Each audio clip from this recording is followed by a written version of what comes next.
اس کے اوپر ایک اتھارٹی بیٹھتی ہے جو اس ملک کے اس فائنینشیل سسٹم کو چلاتی ہے.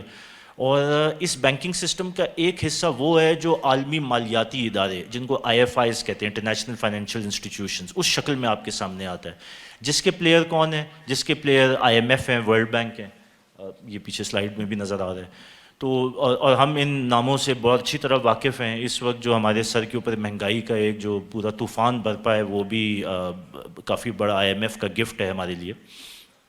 تو 2 لیول کے اوپر یہ ادارے کام کرتے ہیں. تو کیپٹلسٹ سسٹم کے نیچے جو حرکت دینے والی باڈی ہے جو اس سسٹم کو چلا رہی ہے وہ بینکنگ سسٹم ہے. بینکنگ سسٹم کے 2 حصے ہو گئے، ایک ہو گیا جو ملک کے اندر رائج ہے جو اس کے سینٹرل بینک ہوتا ہے، اور ایک وہ ہے جو عالمی سطح پر ملکوں کو کنٹرول کرتا ہے، وہ عالمی مالیاتی ادارے یا IFIs ہیں، جس میں IMF، ورلڈ بینک ہے، اور بھی ایشین ڈیولپمنٹ بینک اور سو آن.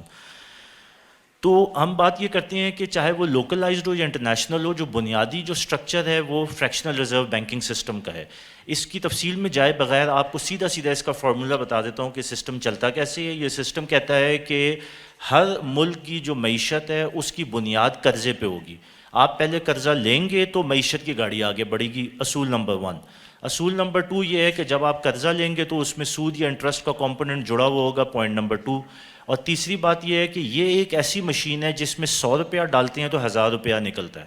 یہ وہ طاقت ہے جو یہ بینکنگ سسٹم اس سسٹم کو چلانے والے جو بازو ہیں ان کو فراہم کرتا ہے. اور یہ ایک ایسا میکنزم ہے جس کو کھودیں اور سمجھیں تو اینڈ میں انسان سوچتا ہے کہ انتہائی بے وقوفانہ سسٹم ہے، لیکن کیونکہ اس کو بنایا اتنا کمپلیکیٹڈ طریقے سے گیا ہے کہ عوام الناس سمجھتی نہیں ہے، اور ہم سمجھتے ہیں کہ جی یہی طریقہ ہے کام کرنے کا، اور اس کے پیچھے سارے بھیڑ بکریوں کی طرح چل پڑتے ہیں. لیکن حقیقتاً اس کے اندر لاجک کا ایلیمنٹ بہت تھوڑا ہے. بہرحال اس کی تفصیل میں جانے کے لیے الگ سیشن ہے. اگر کسی کو انٹرسٹ ہو تو شبان کا ہی جو میڈیا پلیٹ فارم ہے اس کا نام ہے نوا اسٹوڈیوز، NWAA، نوا اسٹوڈیوز. اگر آپ اس میں چلے جائیں تو اس میں ہمارے کافی پروگرامز ہیں جس میں یہ بینکنگ سسٹم یہ کیسے کام کرتا ہے، اس کے کیا امپلیکیشنز ہیں، اور بہت تفصیلی لیکچرز، میرے خیال میں 22 یا 23 لیکچرز موجود ہیں، لیکچرز بھی ہیں، پروگرامز بھی ہیں، تو آپ اس سے استفادہ اٹھا سکتے ہیں. تو آج ٹائم نہیں ہے، سو تھوڑا موٹی موٹی ہم چیزوں کی بات کریں گے. دیکھیں یہ جو طاقت ہے جو 100 روپے کو 1000 روپیہ بنا دیتا ہے، یہ حکومتوں کے پاس بھی ہے اور یہ افراد کے پاس بھی ہوتی ہے جو اس نظام کو چلا رہے ہوتے ہیں.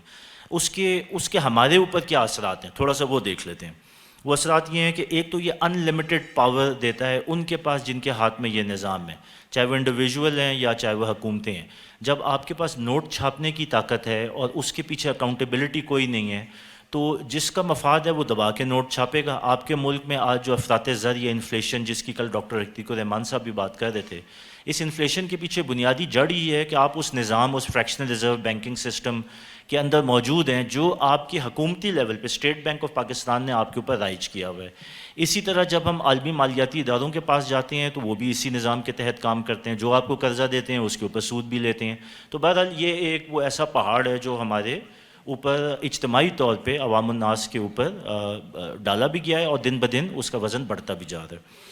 تو ایک تو یہ ان لمیٹڈ پاور دیتا ہے، دوسرا یہ ہے کہ یہ بلینک چیک ہے. کن کے لیے؟ سرمایہ دار اور جاگیردار. یہ 2 پلیئر ہیں جو آپ کے معاشرے کے اندر اپنے مفاد کو سیکیور کرنے کے لیے اس سسٹم کو استعمال کرتے ہیں، اور اس سسٹم کے پیچھے ہوتا پیسہ ہے. اب سرمایہ دار ہے، سرمایہ دار کو قرضہ بھی مل جاتا ہے اور وافر مقدار میں ملتا ہے، قرضے معاف بھی ہو جاتے ہیں. یہی جاگیردار کا بھی رول ہے. یہی وہ لوگ ہیں جو آپ دیکھیں گے کہ آپ کے پاور کوریڈورز میں بھی ہوتے ہیں، یہی سیاست میں ہوتے ہیں، یہی فوج میں ہوتے ہیں، یہی عدلیہ میں ہوتے ہیں، اور اگر نہیں ہوتے تو ان کو خرید سکتے ہیں، ان کو انفلوئنس کر سکتے ہیں. تو یعنی کہ یہ جو مشین لگ گئی تو اس مشین کے جو کرتا دھرتا ہیں ان کے پاس ان لمیٹڈ پاور ہے پیسے کی فارم میں، جس کے تحت وہ سب کچھ کر سکتے ہیں. اسی کو عالمی لیول کے اوپر لے جائیں تو یہ جو امریکہ کی پچھلے 20 سال سے، امریکہ اور نیٹو کی 20 سال سے یہ جو جنگیں پوری دنیا میں برپا ہیں، آپ کا کیا خیال ہے یہ جنگیں کی فائنینسنگ کہاں سے آ رہی ہے؟ یہ کوئی سستی جنگیں تو نہیں ہیں. Trillions and trillions of dollar. صرف افغانستان میں میرے خیال میں 2.5 یا 3 ٹریلین کا وہ تھا خرچہ جو امریکہ نے کیا 20 سال کے اندر. تو مطلب ہم تو بلینز کی بات کرتے ہیں، 120 بلین ڈالر کا پاکستان کا قرض ہے. 1000 بلین 1 ٹریلین ہوتا ہے، تو 3000 بلین جو ہیں وہ 3 ٹریلین، اتنا پیسہ انہوں نے اڑا دیا افغانستان میں. تو یہ جنگوں کی فائنینسنگ کہاں سے آ رہی تھی؟ یہ بینکنگ سسٹم پرووائڈ کر رہا تھا. اور آپ حیران ہوں گے، ابھی ٹائم تو نہیں ہے کہ ان سارے کنیکشنز کو ملائیں، لیکن میں اور آپ اس ہر بم جو کہ امریکہ گرا رہا تھا افغانستان میں، عراق میں، سیریا میں، ہم اس کو فائنینس کر رہے ہیں، میں اور آپ یہاں بیٹھ کے بھی. یہ اس طرح کا نظام ہے کہ آپ کی جتنی بھی ایفرٹ، مشقت، اس کی جتنی کریم ہے وہ الٹیمیٹلی وہیں پہ جا کے اینڈ اپ ہوتی ہے. تو بہرحال یہ ذہن میں رکھنا چاہیے کہ اس نظام کی خباثت کس لیول تک جاتی ہے. اچھا، اس کے بعد یہ جو طبقوں کا ڈیوائیڈ ہے، جس کو ہم ڈسپیرٹی کہتے ہیں، امیر امیر سے امیر تر ہو رہا ہے، غریب غریب سے غریب تر ہو رہا ہے، یہ بھی گفٹ ہے اسی نظام کا، اسی سسٹم کا. اچھا، اس کے بعد جی دیکھیں تو انفلیشن کی ہم نے بات کی، اور یہ نظام جب تک قائم رہے گا افراط زر یا انفلیشن اس سسٹم سے نہیں نکل سکتی. اس سسٹم کے دو بڑے آپ کہہ لیں کہ آؤٹ کم ہیں یا پروڈکٹس ہیں یا پھل ہیں جو کہ اس کے ساتھ جڑے ہوئے ہیں اس کے ڈی این اے کی طرح. ایک ہے انفلیشن اور دوسری ہے ٹیکسیشن. نہ اس نظام میں انفلیشن سے جان چھوٹے گی، نہ ٹیکسوں سے جان چھوٹے گی، اور اس کے وکٹم آج ہم سب ہیں. میرے خیال میں پاکستانیوں کو یہ چیز سب سے اچھی سمجھ میں آئے گی آج کے حالات میں، بنسبت کہ کوئی امریکہ میں بیٹھا ہو، کیونکہ وہاں پہ افراط زر بھی مقابلتاً کم ہے اور ٹیکس بھی مقابلتاً کم ہوتے ہیں. تو بدل یہ اس سسٹم کا، اب کیونکہ ٹائم کم ہے تو میں تھوڑا سا آپ کو کی پوائنٹس جو ہیں وہ ٹچ کر کے پھر آگے بڑھ رہا ہوں. ایک چیز جس کا خالد صاحب نے بھی ذکر کیا اپنے کل کے لیکچر میں، یہ مت بھولیں کہ یہ جو عالمی مالیاتی ادارے ہیں جن کی ہم نے بات کی تھی، یہ امریکہ کی فارن پالیسی کا ایک ٹول اور ایک انسٹرومنٹ ہے، اور یہ ان کی فارن پالیسی کے جو آبجیکٹیوز ہیں ان کو اچیو کرنے کے لیے استعمال ہوتا ہے. یہ پہلے تو چلیں ایک اصطلاحاً باتیں تھیں اور کنسپیریسی تھیوریز کے ڈومین میں کرتے تھے، لیکن وکی لیکس کچھ سال پہلے ایک ایسی چیز آئی سامنے جس میں دنیا کے بہت سارے سیکرٹ ڈاکومنٹس کو نکال کے سائبر ہیکنگ کے تھرو تو وہ عوام کے سامنے لے آئے. تو اس میں ایک امریکی آرمی کا ایک ڈاکومنٹ بھی نکلا، اس کو کہتے ہیں کہ manual for in conventional warfare, یعنی کہ غیر روایتی طریقے سے جنگ لڑنے کا طریقہ کار. تو اس کے اندر جو، اب وہ انٹرنیٹ پہ موجود بھی ہے، کوئی پڑھنا چاہے تو دیکھ بھی سکتا ہے. تو اس کے جو طریقہ کار تھے اس میں جو اعلیٰ کار ہیں وہ IMF اور ورلڈ بینک ہیں. اسی طرح ایک کتاب ہے کنفیشنز آف اکنامک ہٹ مین جان پرکنز کی، اور یہ پیچھے اس کا کور نوٹ بھی ہے، تو کوئی چاہے تو اس کو لکھ بھی سکتا ہے اپنے آگے فیوچر اسٹڈی کے لیے.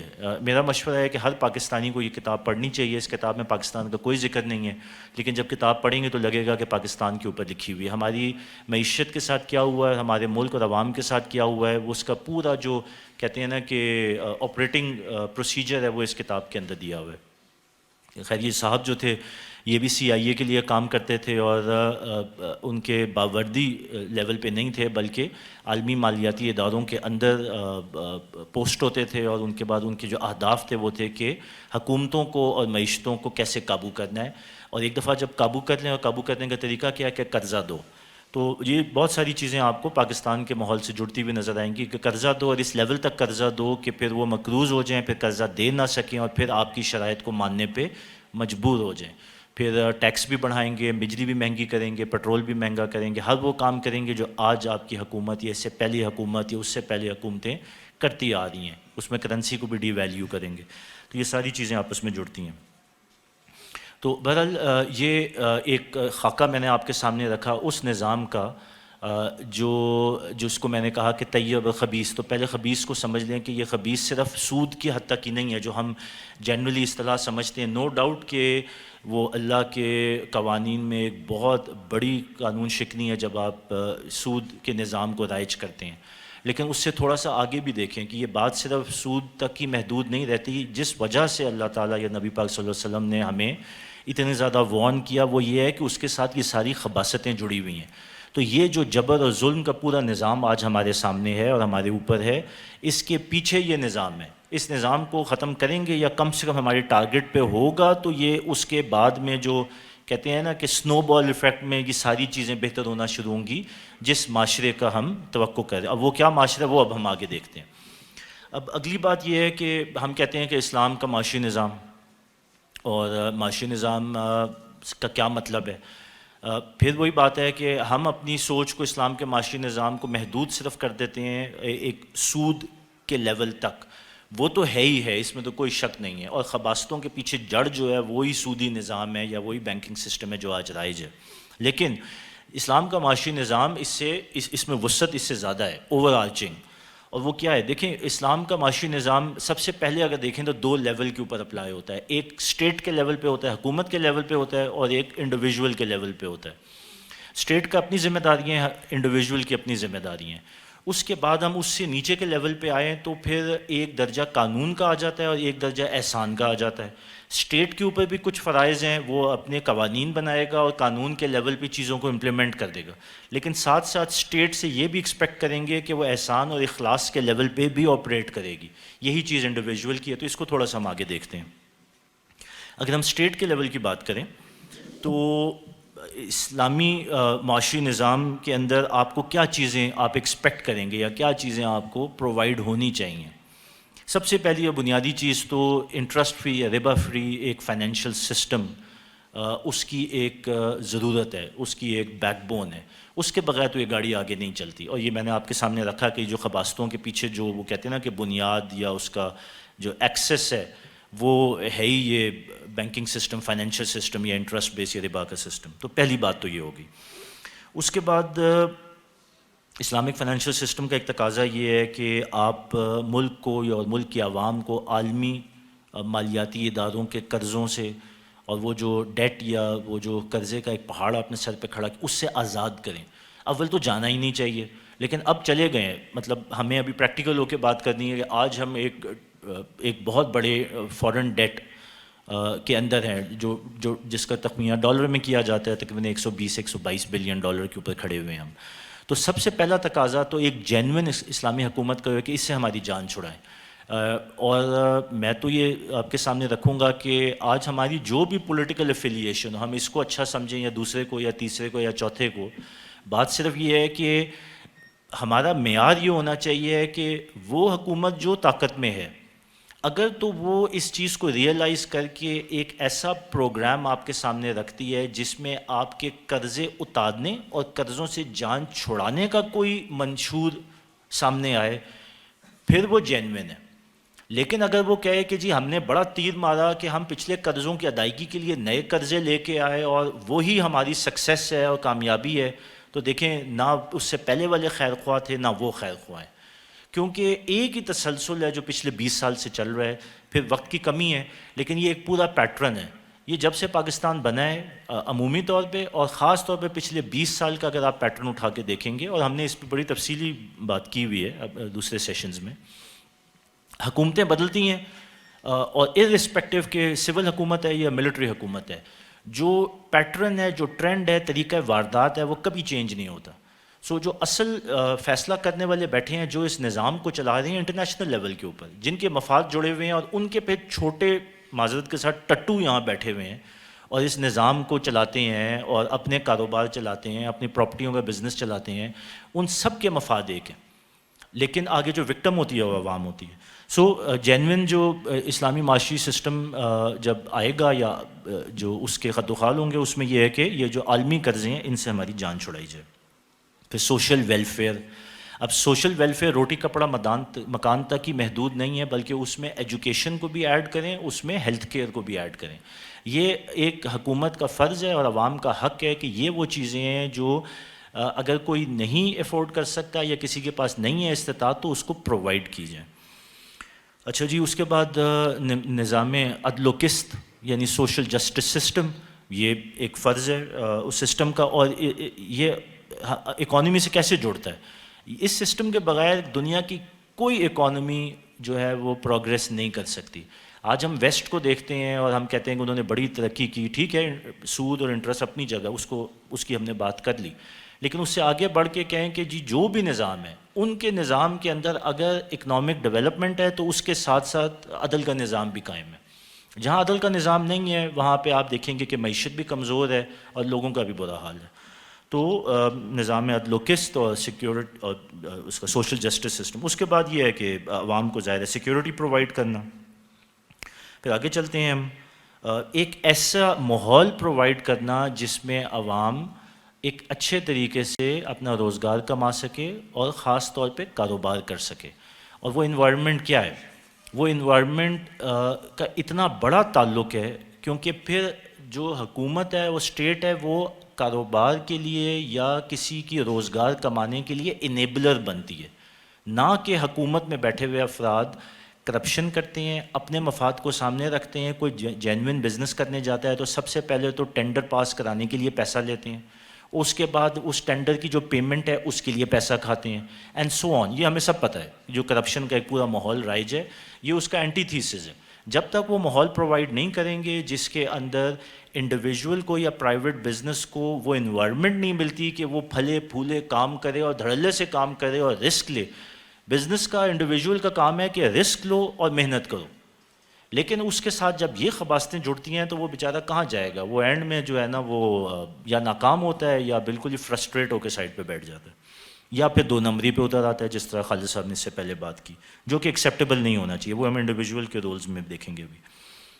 تو کرپشن کی بات ہو گئی. اس کے بعد اسٹیٹ کی ایک بہت بڑی ذمہ داری یہ ہے کہ وہ نظام جو ہمیں اللہ تعالیٰ نے بتایا، نبی پاک صلی اللہ علیہ وسلم نے، خلفائے راشدین نے اس کو پریکٹس کیا، وہ ہے نظام زکوٰۃ کا، عشر کا یا جزیہ کا ورسز دا ٹیکس کا سسٹم. اگین تفصیل میں تو نہیں ابھی جا سکتے، لیکن صرف میں آپ کو ایک کمپیریزن دے دوں کہ جو بھی اس وقت آمدن کے اوپر ٹیکس لیا جاتا ہے، اگر آپ اس کو ایک طرف رکھیں اور اس وقت انڈیویجول یا بزنسز کی ویلتھ کو نکال کے 2.5% اس کا نکالیں تو راتوں رات پاکستان ایک انتہائی مالدار حکومت بن جاتی ہے. تو یہ نظام وہ ہے جو اللہ تعالیٰ نے دیا. لیکن اس وقت کیونکہ ظاہر ہے مسئلہ یہ ہے کہ وہ جو زکوٰۃ کا نظام ہے اس کے پیچھے بھی کیونکہ کرپشن ہے، اس لیے لوگوں کو حکومت پہ کانفیڈنس ہی نہیں ہے. لیکن بات یہ ہے کہ حکومت کے فرائض میں یہ ہے، اور ہمیں پتہ ہے کہ حضرت ابو بکر رضی اللہ عنہ نے کتنی جہاد کیا زکوٰۃ کے سسٹم کو انفورس کرنے کے لیے. تو بہرحال یہ حکومت کی ذمہ داریوں میں آتے ہیں جب ہم اسلام کا جو معاشی نظام ہے اس کی بات کرتے ہیں. اچھا، اس کے ساتھ ساتھ یہ نہیں بھولنا چاہیے کہ یہ تو قانون کا درجہ ہے کہ قانون سازی ہو اور یہ ساری پالیسیز جو ہیں وہ ڈپلوائے، لیکن اس کے ساتھ ساتھ احسان اور احساس کا لیول بھی حکومت سے ایکسپیکٹ کیا جاتا ہے. وہ کیا ہے؟ وہ احساس ہے جس کے تحت حضرت عمر رضی اللہ عنہ نے کہا کہ فرات کے قریب اگر ایک کتا بھی بھوکا رہے گا تو وہ میری ذمہ داری. یہ احساس ہے، یہ قانون نہیں ہے. اور جب آپ کہتے ہیں کہ ریاست ایک ماں ہوتی ہے تو وہ ماں کے تحت وہ جو جذبات ہیں اس سے یہ ایکسپیکٹ کیا جاتا ہے کہ وہاں پہ ہمدردی ہوگی، محبت ہوگی، اور ایک وہ تعلق ہوگا جو ایک پبلک ہولڈر یعنی کہ کوئی سرکاری افسر اپنے دفتر میں بیٹھ کے جب کام کرتا ہے تو وہ اس ذمہ داری کے تحت کرتا ہے، ان جذبات کے تحت کرتا ہے. اور اس میں بنیادی جو جذبہ ہونا چاہیے کہ وہ لوگوں کی فلاح، لوگوں کی کامیابی، اداروں کی کامیابی، اور پھر اس کے بعد پوری اسٹیٹ یا مملکت کی کامیابی جب عالمی لیول کے اوپر آپ اپنے آپ کو دیکھتے ہیں اور کمپیٹ کرتے ہیں. کل میں نے ڈاکٹر عتیق الرحمان سے سوال یہ کیا کہ ایک ٹائم تھا، اور یہ زیادہ پرانا ٹائم نہیں ہے، لیٹ 90s ارلی یہ جو 2000 کہہ رہا ہے اس کی بات ہے، کہ پاکستان اور انڈین روپی ایک لیول پہ تھا. مطلب وہ 70 کا تھا تو روپیہ بھی 70 کا ہوتا تھا. آج جو ہے انڈین روپی 85 روپیز ٹو اے ڈالر اور ہم 235 روپیز ٹو اے ڈالر ہیں. تو یہ جو پورا زوال ہے یہ اٹ سیلف ہی ہمارے لیے ایک آئی اوپنر ہونا چاہیے کہ ہم کہاں سے کہاں پہنچ گئے ہیں.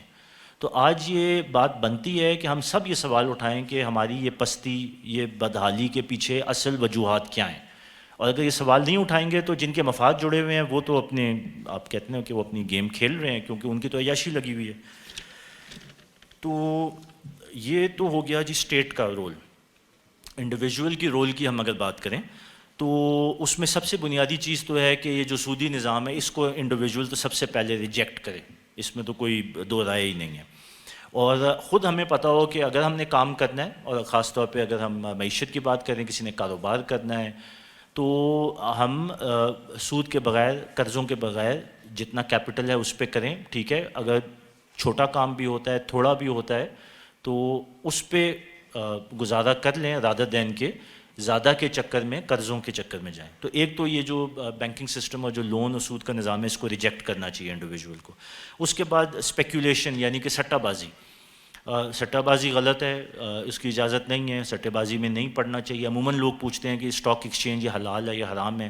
سیدھا سا جواب، اگر آپ اسٹاک ایکسچینج میں کام کرنے اس لیے جا رہے ہیں کیونکہ آپ کو پتہ ہے کمپنی ہے، اس کے آپ نے حصص خریدنے ہیں، اس کے اوپر انویسٹمنٹ کر کے لے کے بیٹھ جانا ہے، سالوں سال بیٹھنا ہے، تو وہ انویسٹمنٹ ہے. لیکن اگر آپ اس کو لے کے صرف اس لیے کہ میں جلدی جلدی امیر ہو جاؤں، یہ 3-4 دن میں یا 1 دن میں یہ اوپر جائے پھر میں بیچوں پھر نیچے ایپل خریدوں، یہ سٹے بازی ہے، یہ ٹریڈنگ ہے. تو ٹریڈنگ کو اللہ نے حرام کیا، کاروبار کو اللہ نے حلال کیا. قرآن کہتا ہے کہ ایک باریک لائن ہے، ادھر حرام ہے ادھر حلال ہے، تو یہ وہ سمجھنے کی چیزیں ہیں. پھر اگین تفصیل میں تو نہیں جا سکتے. لیوریجنگ ایک اور چیز ہے، یعنی کہ اصل مال کم ہے لیکن سودا آپ نے زیادہ مال کا کیا. مثال کے طور پہ آپ نے مال خریدنا ہے، آپ کے پاس 1000 روپے ہے، مال آپ نے 1,00,000 کا خرید لیا، کریڈٹ کر لیا، اس کے بعد کہا کہ جی میں بیچوں گا، میرے پاس پیسے آئیں گے تو میں واپس کروں گا. غلط ہے. جتنا پیسہ ہے اتنا مال لیں، جس وقت مال لے رہے ہیں تو پوری ادائیگی پہ لیں. یہ نہیں کریں گے آج تو لگے گا کہ مارکیٹ آگے نکل گئی، میں پیچھے رہ گیا. لوگ بھی کہیں گے، ہمیں بھی کہتے ہیں کہ بے وقوف ہیں، ان کو کام نہیں کرنا آتا. لیکن اللہ تعالیٰ کہتا ہے کہ جس وقت مارکیٹ کا کریڈٹ سائیکل پھنسے گا، مارکیٹ سلو ہوگی تو لوگوں کا پیسہ پھنس جاتا ہے کہ نہیں پھنستا. جب پھنستا ہے تو آپ ڈیفالٹ کرتے ہیں، آپ کے پیچھے دوسرے کرتے ہیں. یہ ایک پوری کڑی ہے جو چلتے چلتے جا کے تو پوری معیشت بیٹھ جاتی ہے، جو تقریباً ہم آج جس جگہ پہ پہنچ چکے ہوئے ہیں. تو اللہ تعالیٰ کہتا ہے کہ یہ مت کرو، سکون میں رہو، ٹینشن نہ کرو، ایسی بی پی ہائی ہوگا، ہارٹ اٹیک ہو جائے گا، تو ریلیکس کرو. تو یہ ایک چیز ہے. اس کے بعد ظاہر انڈیویجول کے اوپر زکوٰۃ کو ایک دینی فریضہ سمجھ کے ادا کرنا بہت ضروری ہے. ایک تو حکومت کے لیول پہ تو قانون سازی امپورٹنٹ ہے، لیکن فرد کے لیول پہ ضروری یہ ہے کہ یہ اللہ کا حکم ہے تو اس کو اپنا فرض سمجھ کے کرو. یہ بات ظاہر سمجھ میں آتی ہے کہ اس وقت لوگ حکومتوں پہ اعتبار کرنے کو تیار نہیں ہیں بیکاز آف وہ جو سارا ماحول ہے کرپشن کا. لیکن بہرحال یہ بات بھولنی نہیں چاہیے کہ حکومت جیسی بھی ہے لیکن یہ فرض تو ہے ہمارے، اللہ کا حکم ہے تو ہمیں دینی چاہیے. حکومت کو دیں نہ دیں لیکن خود تو دینی ہی دینی ہے. لیکن جس وقت یہ ایک سسٹم بنے گا تو حکومت کے بازو تگڑے ہوں گے، حکومت امیر ہوگی، اور جب حکومت امیر ہوگی تو پھر وہ ویلفیئر کر سکے گی. تو یہ پورا ایک سائیکل ہے جو جڑا ہوا ہے. جو میں چاہ رہا تھا کہ آپ کے سامنے یہ تصویر آئے کہ جب ہم اسلام کا معاشی نظام کی بات کرتے ہیں تو وہ ایک پورا کانسیپٹ ہے، وہ ایک پورا سسٹم ہے. وہ صرف ایک محدود، صرف بینکوں کو پتھر مارنے سے حل نہیں ہونے والا. اس کے پیچھے ہمیں ذرا اپنا ذہن کھولنا ہوگا کہ یہ پورا ایک نظام ہے، اور یہی اسلام بھی ہے کہ اس پورا ایک نظام ہے، صرف عبادات یا دین نہیں ہے. اچھا جی، ہم آگے چلتے ہیں کہ انڈیویجول لیول کے اوپر احساس کہاں پہ آ جاتا ہے. احساس یہ ہے کہ ایک قانون کا لیول ہے کہ 2.5% زکوٰۃ دو، لیکن احساس یہ ہے، اور نبی پاک صلی اللہ علیہ وسلم نے اپنی زندگی میں یہ ہمیں ثابت کر کے دکھایا، سیرت میں ہمیں نظر آتا ہے، ضرورت سے جو زیادہ ہے وہ دے دو، لوگوں کے ساتھ احسان کا رویہ رکھو، لوگوں کی مدد کرو. تو جب آپ اس کی اسپرٹ کی بات کرتے ہیں اور آپ وہ احسان کے لیول کی بات کرتے ہیں تو اللہ کہتا ہے کہ جتنا تم زیادہ سیکریفائس کرو گے اتنے تمہارے درجات بلند ہوتے جائیں گے. تو یہ آپ کی انڈیویجول چوائس ہے. آپ اگر اپنے رتبات بلند کرنا چاہتے ہیں، آپ کا اگر گول، ہم سب کا گول اگر یہ ہے جو کہ ہے کہ ہم نے جنت حاصل کرنی ہے، تو جنت حاصل کرنے کا جو ٹکٹ ہے اس کے جو کہتے ہیں نا کہ اس کی جو فنڈنگ کا طریقہ ہے وہ یہ بھی ہے کہ اپنی نیکیاں بڑھاتے جاؤ. تو جتنی ضرورت سے زیادہ ہے آپ دے دو گے تو اس کا احسان کے لیول پہ درجہ اوپر جاتا جائے گا. لیکن قانونی پوزیشن یہ نہیں ہے، قانونی پوزیشن 2.5% ہے. اور آگے چلیں جی، تو پھر قرض ہنسنا ہے، کسی کو ضرورت ہے تو قرض ہنسنا دو، ان کو سود نہ دو، یہ بھی انڈرسٹوڈ بات ہے. اچھا، تو اور پھر یہ ہے کہ اس نیت سے اگر آپ کے پاس وسائل ہیں، پیسہ ہے، اور ظاہر ہے اللہ تعالیٰ نے یہ تفریق رکھی ہے معاشرے کے اندر، یہ احساس ہونا چاہیے کہ اس پیسے کو سیونگز کر کے، بھلے آپ بینک اکاؤنٹ میں انٹرسٹ نہ لیں، کرنٹ اکاؤنٹ میں پیسے رکھیں، لیکن آپ سے ایکسپیکٹ یہ کیا جاتا ہے کہ اس پیسے کو اکٹھا کر کے جمع مت کرو بلکہ اس کو تجارت میں لگاؤ. یہ کیوں امپورٹنٹ ہے؟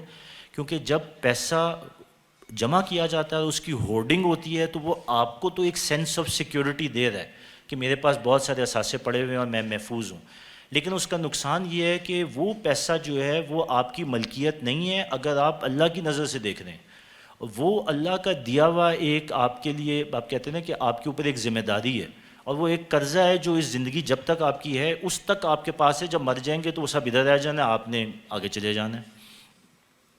تو اس احساس کو، ذمہ داری کو سامنے رکھتے ہوئے اس پیسے کو آپ لگائیں مارکیٹ کے اندر، تجارت کریں، کسی کے ساتھ اشتراکیت میں کام کریں، جوائنٹ وینچر کریں، کچھ بھی کریں، لیکن اس پیسے کو استعمال میں لائیں. وہ پیسہ آپ کے لیے بھی کام کرے گا اور اس کا فائدہ یہ ہوگا کہ کسی اور کا روزگار بھی ہوگا اور گھر بھی چلیں گے. اس کو کہتے ہیں منی ان سرکولیشن.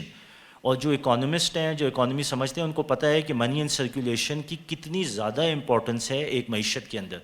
میرا ایک دوست ہے، وہ امریکہ میں یہاں پہ ہی ہے لیکن امریکہ میں اس کا کاروبار ہے اور بزنس کرتا ہے. تو وہ مجھے ویسے ہی مذاق سے بتا رہا کہ یہاں پہ تو ہم بہت پیسے بینک میں رکھتے ہیں، وہاں پہ میں نے کچھ پیسے بینک میں رکھے اور زیادہ کی بات نہیں کرے، میرے خیال میں کچھ 10-15,000 20,000 ڈالر رکھے اس نے. تو کہتا ہے کہ وہ بینک والے مجھے ایسے لیں جیسے میں کوئی وی آئی پی ہوں، اور میں سوچوں کہ یار یہ تو کوئی حیثیت ہی نہیں ہے، اس سے تو کہیں زیادہ پاکستان میں لوگ رکھتے ہیں. مطلب اگر وہ کہنا کہ جی اسٹیٹس اپنا کہ جی یہ ایک مالدار پارٹی ہے بینک کی نظر میں. تو کہتا ہے وہ مجھے بڑے ہاتھوں ہاتھ لیں، بڑا جو ہے نا آگے پیچھے. تو وہ کہتا ہے کہ وہاں پہ کلچر ہی نہیں ہے کہ بڑی بڑی کمپنیاں ہیں ملینز آف ڈالرز کا کاروبار کر رہی ہیں اور اکاؤنٹ میں 8-10 ہزار سے زیادہ پیسے ہی نہیں ہوتے. تو وہ کہتا ہے کہ میں تو ان کے لیے بہت بڑا وی آئی پی تھا کہ اتنے پیسے میں بینک میں رکھتا تھا. اب دیکھیں نا، اصول ہمارے لیے اپلائی جہاں پہ ہو رہے ہیں ان کو رزلٹ بھی مل رہا ہے. تو پھر بنیادی بات یہ ہے کہ اس پیسے کو جمع کرنے کی جگہ ہمارا جو اسلامی معاشی نظام ہے وہ انکریج کرتا ہے کہ اس پیسے کو کام پہ لگاؤ تاکہ اس سے کاروبار بڑھے، معیشت کا پہیہ چلے، روزگار ملے، لوگوں کو جابز ملیں، اور یہ پھر اکنامک ایکٹیویٹی جب بلڈ ہوتی ہے تو اس سے پھر پوری معیشت اٹھتی ہے. تو بنیادی اصول ہیں، تفصیل اس کی ظاہر ہر چیز میں بہت تفصیل موجود ہے. اب ہم اپنی بات کو سمیٹتے ہیں اور اس کو کنکلوڈ کرتے ہیں. کچھ موٹے موٹے پوائنٹس میں آپ کے سامنے رکھنا چاہتا ہوں. دیکھیں، اسلام جو نظام آپ کو پریزنٹ کر رہا ہے اس کے لیے میں ایک اصطلاح استعمال کرتا ہوں، جان بوجھ کے کہہ رہا ہوں، اس کو وہ ہے جی ہائبرڈ سسٹم. یہ میں کیوں استعمال کر رہا ہوں؟ ایک سسٹم تھا جو ماضی میں آپ نے دیکھا جس کو ہم کہتے ہیں کہ کمیونسٹ سسٹم.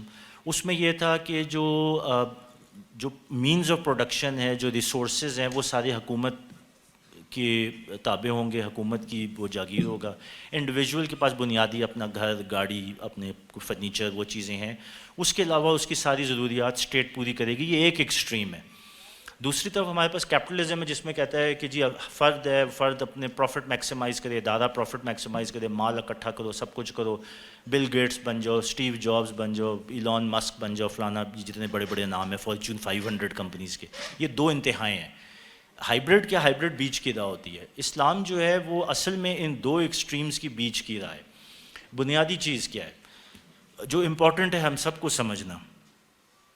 اسلام جو ہے یا اسلام کا معاشی نظام ہے وہ انسان کو پیسہ اکٹھا کرنا، ویلتھ اکٹھا کرنا، کامیاب ہونا، کاروبار کرنا، اس سے بالکل بھی نہیں روکتا. اسلام چاہتا ہے کہ لوگوں کا جو پوٹینشیل ہے وہ لگے، آپ محنت کریں، آپ ایفرٹ کریں اور آپ کامیاب ہوں. تو کمیونزم کا یہ اینٹی تھیسس ہے. لیکن دوسری طرف حدیں بھی لگاتا ہے. وہ کہتا ہے کہ انڈیویجول تو اپنا بھرپور پوٹینشیل کرے، لیکن اسٹیٹ آتی ہے اور وہ کہتی ہے کہ زکوٰۃ، اللہ تعالیٰ کے قوانین آئے، انہوں نے کہا زکوٰۃ 2.5%. یہ 2.5% کیا ہے؟ یہ 2.5% دو، کیونکہ اسی معاشرے کے اندر وہ لوگ بھی ہوں گے جو اس قابل نہیں ہیں کہ وہ اوپر جائیں. تو ان کی بنیادی ضروریات، وہی جو میں نے آپ سے کہا تھا، روٹی، کپڑا، مکان، ایجوکیشن، ہیلتھ کیئر، یہ 5 بنیادی چیزیں ہیں جو اسٹیٹ کے اوپر لازم ہے کہ پرووائڈ کریں. وہ کیسے پرووائڈ کرے گا؟ وہ ادھر سے پرووائڈ کرے گا. ہاں، ایک طرف انڈیویجول اور یا کاروبار، محنت کرو، پیسہ کماؤ، کامیاب ہو، نو پرابلم. قانون کے لیول پہ 2.5% دو گے تاکہ باقی جو معاشرے کا سسٹم ہے وہ بھی چل سکے اور ایک بنیادی level of social welfare achieve ہو سکے. یہ ایک لیول ہے. اس کے بعد کیا ہے؟ احسان کا لیول. اگر اگلی جہاں میں کامیاب ہونا چاہتے ہو تو فالتو ہے وہ دو، چیریٹی کرو اور لوگوں کی فلاح و بہبود کے لیے کام کرو، ضرورت سے زیادہ ہے دو، اور سیرت کا نمونہ ہمارے سامنے ہے. تو جو اسلام کا سسٹم ہے وہ ایک بیلنس ہے بٹوین کیپٹلزم اینڈ کمیونزم. یہ ہائبرڈ کا لفظ میں نے اس لیے استعمال کیا کہ کمیونزم تو آپ نے فیل ہوتے ہوئے اپنے سامنے دیکھ ہی لیا تھا. یقین کریں کہ کیپٹلزم بھی فیل ہو چکا ہوا ہے. صرف یہ ہے کہ ہاتھی زندہ لاکھ کا، مردہ 1.25 لاکھ کا. یہ نظر نہیں آ رہا عمومی لیول پہ، کیونکہ کوشش کی جا رہی ہے کہ اس کو جتنا بچا سکتے ہیں بچائیں. ہے وینٹیلیٹر کے اوپر، فوت تو ہو چکا ہوا ہے، اور یہ ابھی نہیں فوت ہوا، 2008 کا فوت ہوا ہوا ہے. جن لوگوں کو نظام کی سمجھ ہے، معیشت کی، اکنامکس کی سمجھ ہے، ان کو پتہ ہے کہ وہ جو ایک ایشین کرائسس آیا تھا اس کے بعد سے دنیا کی معیشت نہیں اٹھ سکی ہے. بس شمول امریکہ، نیٹو، یہ آج جو ہے وہ مردہ ہاتھی 1.25 لاکھ کا ہے جو آپ کے سامنے نظر آ رہا ہے. نظام چل نہیں رہا.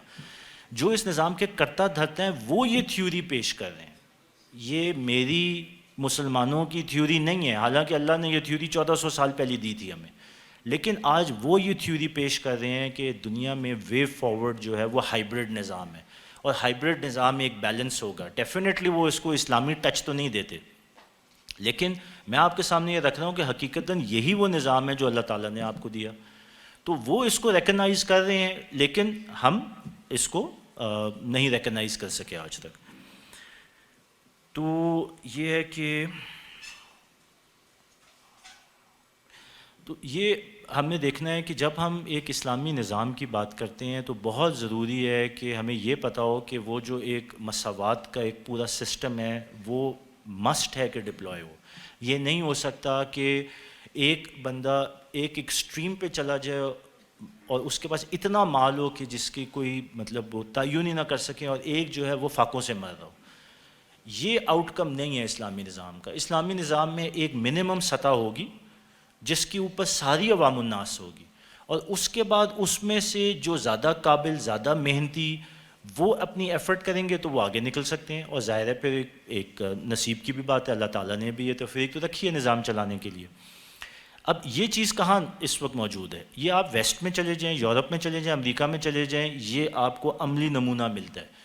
خاص طور پہ جو ویلفیئر اسٹیٹس ہیں، یورپ کی ہیں، آسٹریلیا ہو گیا، کینیڈا ہو گیا، وہ کہتے ہیں کہ یار منیمم سطح ایک برقرار رکھیں گے ہم عوام کی. اگر ایک انسان ہے اس کے پاس گھر نہیں ہے تو حکومت اس کو گھر دے گی، اس کے پاس جاب نہیں ہے تو اس کو اتنا دے گی کہ وہ اپنی ضروریات پوری کر لے. ہیلتھ کیئر فری ہے، بچوں کی ایجوکیشن، یہ انہوں نے نظام اڈاپٹ کیے ہوئے ہیں. اور آپ دیکھیں کہ اس کا آؤٹ کم بھی آج یہاں پہ سارے چکر میں ہوتے ہیں کہ ہم باہر چلے جائیں، ہماری جابز لگ جائیں. تو وہ یہاں تک پہنچے ہیں، وہ اس کی وجہ سے پہنچے ہیں جو آپ کے پاس موجود ہے. لیکن کیونکہ ڈپلوائے وہاں پہ ہوا ہے تو اللہ کا اصول تو یہ ہے کہ جو میرے اصولوں پہ کام کرے گا دنیا کے اندر میں اس کو رزلٹ دوں گا. تو ان کو رزلٹ مل رہا ہے. تو ہم اگر یہ سمجھیں گے اور اس کو اختیار کریں گے تو رزلٹ ہمیں بھی ملے گا. چوائس ہماری ہے کہ IMF ورلڈ بینک کے پیچھے چلیں یا ہم اپنا راستہ کچھ اور لیں. تو بنیادی طور پہ میں دیکھ لوں کوئی اور پوائنٹ تو نہیں رہتا. ہاں جی، ایک آخری چیز میں آپ کے سامنے رکھنا چاہتا ہوں. ایک بہت امپورٹنٹ ایلیمنٹ یہ ہے جو اسلامی معاشی نظام کے اندر ہمیں سمجھنا ہے کہ اس نظام کے اندر جو سب سے کہتے ہیں نا کہ سپورٹڈ ایکٹیویٹی ہے وہ ہے کہ انڈیویژول کاروبار کرے اور اپنا نظام اور اپنی معیشت چلائے اور نئے بزنس کھڑے کرے. ایگزسٹنگ بزنس ہیں ان کو ہیلپ کرے کہ وہ آپس میں پارٹنرشپ کریں، یا پھر جس کے پاس وسائل ہیں اور جس کے پاس اسکل ہے اور قابلیت ہے وہ آپس میں اکٹھے ہوں اور گرو کریں. آپ یقین کریں کہ آج اگر دنیا کی سپر پاور ہم کہتے ہیں کہ امریکہ ہے، وہ الگ بات ہے، کیپٹلزم اور یہ جو انٹرسٹ بیسڈ بینکنگ سسٹم ہے اس کی وجہ سے تباہ و برباد ہو رہا ہے، بلکہ ہو چکا ہوا ہے. لیکن اگر یہ کمپوننٹ نکال دیں تو انہوں نے جو ماحول بنایا ہے، جو ان کی ترقی کی بیک بون ہے، وہ یہی چیز ہے کہ وہاں پہ آپ کو ایک ایسی ماحول ملتا ہے، ایک ایسی انوائرمنٹ ہے جس میں افراد آتے ہیں اور بزنس سٹارٹ کرتے ہیں. ایک نارمل بندہ بھی ہوگا، اس کے وسائل بہت محدود ہوں گے، لیکن وہ نظام ایسا ہے کہ اس کے ساتھ اور لوگ جڑیں گے، ادارے ہیں جو اس کو سپورٹ کریں گے، اس کا بزنس کھڑا کریں گے. مجھے یاد ہے میں نے اپنی پڑھائی انگلینڈ سے کی اور MSc کر رہا تھا، تو اور ظاہر ہے بینکوں میں کوئی نہ کوئی اکاؤنٹ کھولا ہوا، کوئی معاملے چل رہے ہیں. تو ایک دن مجھے ایک فون آ گیا بینک سے. انہوں نے کہا کہ جی آپ اس طرح اسٹوڈنٹ ہیں، آپ کی پڑھائی ختم ہونے والی ہوگی، تو آپ کا آگے کیا ارادہ ہے. تو خیر ان کو کیا پتہ تھا کیا ارادے ہیں، لیکن مطلب وہ تو یہ ازیوم کر رہے ہیں کہ ایک بزنس اسٹڈیز کرنے والا ایک ہے تو اگلا اس کا جو سٹیپ ہوگا وہ کہتے ہیں کہ جی اگر آپ کا کوئی بزنس کا پلان ہے تو ہم آپ کی مدد کرنا چاہتے ہیں. تو میں نے کیوریوسٹی میں کہا بتائیں آپ کیا مدد کر سکتے ہیں، یا what you want to do, یا واٹ کین یو ڈو. تو انہوں نے کہا جی آپ کس جگہوں پہ نا، انہوں نے کون سی انڈسٹری فلانا. میں نے کہا کہ جی یہ میں سوچ رہا ہوں کہ ادھر کچھ کام کیا جائے. تو انہوں نے کہا ٹھیک ہے ہم آپ کو جو ہے ایک سٹارٹر پیک بھیج رہے ہیں. اب آپ سوچیں کہ کوئی رشتہ نہیں ہے ایز سچ. وہ سٹارٹر پیک کیا تھا، اتنا موٹی ایک فائل آ گئی، اس کے اندر ایک CD کہ آپ نے اپنی اکاؤنٹنگ کرنی ہوگی، کاروبار سٹارٹ کرنی وہ کیسے ہوگی، آپ کی انڈسٹری میں اس وقت میجر لوگ کون ہیں، اس کے ملک کے جو اصول ہیں، جو اس کے ریگولیٹری لاز ہیں وہ کیا ہیں، پھر کون کون سے بزنس سٹارٹ ہوئے ہیں جنہوں نے کس طریقے سے کیا. مطلب وہ پورا ایک کہتے ہیں نا کہ اسٹارٹر پیک یا ایک ہیلپ کرنے کا ایک پورا پیکیج آ گیا، حالانکہ ابھی کوئی تعلق ہی نہیں ہے. یہ وہ ماحول ہے. پھر آگے جائیں گے تو آپ کہیں گے جی میں نے یہ کاروبار کرنا ہے، مجھے کوئی لائسنس چاہیے، رشوت کوئی نہیں مانگے گا. وہ کہے گا یار سر آنکھوں پہ آپ یہ کرنے جا رہے ہو، کل کو آگے کام کرو گے، آپ ٹیکس دو گے تو یہ ملک چلے گا، میری تنخواہ ملے گی تو میں آپ کا بڑا شکر گزار ہوں. وہ پورا ایک ماحول ہے جس سے انڈیویژول اپنا کاروبار شروع کرے. یہ میں آپ کو بڑی ایک کہتے ہیں نا کہ سادہ لیول پہ بتا رہا ہوں کہ اسلامی معاشی نظام کا یہ ایک بہت امپورٹنٹ ایلیمنٹ ہے. اللہ تعالیٰ چاہتا ہے کہ ہم بزنس، ہمیں سیرت میں سے نظر آتا ہے کہ کاروبار میں کتنی برکت ہے. یہ صرف کہنے کی باتیں نہیں ہیں. اسلام چاہتا ہے کہ آپ اپنا کاروبار کرو، آپ کامیاب ہو، آپ آپس میں شراکت داری کرو، جس کے پاس وسائل ہیں اور جس کے پاس قابلیت یا انرجی ہے وہ آپس میں اکٹھے ہوں اور بزنس کا سائیکل چلائیں. یہی اس وقت کی کامیاب دنیا کا ماڈل ہے، یہی اسلام بھی کہہ رہا ہے. لیکن ظاہر ہے اسلام پہ اس سے آگے کی بات بھی کرتا ہے، وہ احسان کا لیول، وہ قوانین کا لیول، وہ حلال حرام کا لیول، وہ ساری چیزیں جو ہم نے پہلے بات کی ہے. تو بس میں آپ کے سامنے یہ ایک خاکہ رکھنا چاہ رہا تھا. ٹائم میرے خیال میں اوور ہی ہونے والا ہوگا. ایک چیز جو میں تھوڑی سی کھولنا چاہتا ہوں، کیونکہ بہت سارے لوگوں نے کہا کہ اس کو ٹچ کرنا ہے، وہ اسلامک بینکنگ. تو میں اس کو ٹچ کرنا چاہتا ہوں. تفصیل تو نہیں، تفصیل میں جا سکیں گے. لوگ کہتے ہیں کہ جی اسلامک بینکنگ حلال ہے، حرام ہے، صحیح ہے، غلط ہے. تو میں آپ کے سامنے بس ایک بات رکھتا ہوں کہ ہم مسلمان ہیں، ہمیں پتہ ہے کہ مسلمان ہونے کے کیا شرائط ہیں، کیا تقاضے ہیں. اور پھر آ گئے قادیانی، جن کے حلیے بھی ہمارے جیسے، جن کی نمازیں بھی بہت ساری، لیکن بنیادی طور پہ جو فنڈامنٹلز ہے وہاں پہ ماری ڈنڈی اور ہیں فراڈیے. تو میں آپ کے سامنے بس اتنی بنیاد رکھوں گا کہ جس طرح قادیانی فراڈیے ہیں مسلمان کے روپ میں جو ہمارے اندر لائے گئے، اسی طرح ہی اسلامک بینکنگ ہے جو بہروپیہ ہے، فراڈلنٹلی آپ کے سسٹم میں لائی گئی. میں اس سے پہلے تھوڑی سی لائٹر موڈ پہ یہ کہتا تھا کہ یار کچھ حد تک تو ایفرٹ کر رہے ہیں لیکن پوری بات نہیں کر رہے. لیکن بات یہ ہے کہ یہ تو تقاضا ہی نہیں ہے دین کا. مجھے خود بھی یہ بات سمجھ میں آئی بعد میں کہ یہ دین میں تو بلیک اینڈ وائٹ ہے. یہ فراڈیے ہیں، اگر ڈنڈی مار رہے ہیں تو آج یہ اگر آدھے کی ڈنڈی مار رہے ہیں تو کل کو یہ جہاں تک لے کے جائیں گے اس کے بعد تو پھر پوری گیم ہی آپ کے ہاتھ سے نکل جائے گی. تو اس لیے اب میرے بھی جو ٹالرنس لیول ہے وہ ایگزاسٹ ہو گیا ہے، اور یہ ڈنڈی ہے اور یہ قطعاً آپ کے اصل مقصد کو سرو کرنے کے لیے کوئی رول نہیں پلے کرے، جو کہ ہم نے ابھی مقصد سامنے رکھا اور سمجھا. تو اگر یہ آپ کو اس حد تک کہیں کہ جی ایک اسلامک بینکنگ کی دکان کھلی ہوئی ہے اور اس میں آپ کریں گے تو یہ سارے فتوے ہیں اور اس کے یہ اچھی اچھی اسلامی ٹرمینالوجیز ہیں اور ایک بہت بڑا سا کانٹریکٹ ہے جس کے اندر جو آپ کو سمجھ ہی نہیں آئے گا، اور یہ کہ بس یہ سب حلال ہے. تو ٹھیک ہے، آپ ایکسکیوز کے طور پہ اس کو اگر ایکسیپٹ کرنا چاہتے ہیں وہ اپنی جگہ. لیکن as a professional and as a technician میں آپ کے سامنے یہ بات رکھوں، اصل نظام کی جو فساد ہے وہ آپ کے اس مالیاتی ادارے میں ہے جو حکومت کے لیول پہ ہے، اسٹیٹ بینک آف پاکستان. جب تک وہ اپنا نظام فریکشنل ریزرو بینکنگ سسٹم سے شفٹ کر کے جینوئن سود سے پاک نظام پہ نہیں آئے گا، اس کے آگے جو بینک بھی کھلا ہوا ہے چاہے وہ اسلامک ہے یا نان اسلامک ہے، صرف دکانیں ہیں اور لوگوں کو بیوقوف بنانے کا طریقہ ہے. وہاں پہ تبدیلی آئے گی، ڈاؤن دا چین ہر چیز سیدھی ہو جائے گی. اور جب سیدھی ہوگی تو یقین کرے بینک کی اصطلاح ختم ہو جائے گی اس سسٹم سے. بینک کی اصطلاح کا یا اس کانسیپٹ کا کوئی وجود نہیں ہے اسلامک فائنینشیل سسٹم میں. سروس پرووائڈر ہو سکتے ہیں، بینکس نہیں ہو سکتے.